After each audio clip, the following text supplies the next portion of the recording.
खुट्टारू रुत्तेया टोकरू रुपया, रंग में भीगे दिल ना सूखया। खुट्टारू रुपया टोकरू रुपया, रंग में भीगे दिल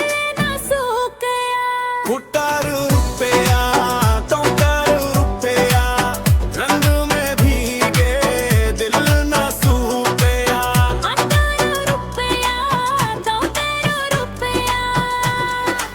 गिला लुड़ेला नोट के धूल जैसे, हंसी तोहार चमके पूरा स्कूल जैसे। पिचकारी में भर के सपना, लाल पीला नीला अपना, सेल्फी खिंचवे इंस्टाग्राम, होली में बन गई रानी मैडम। पिचकारी में भर के सपना, लाल पीला नीला अपना, सेल्फी खिंचवे इंस्टाग्राम, होली में बन गई रानी मैडम।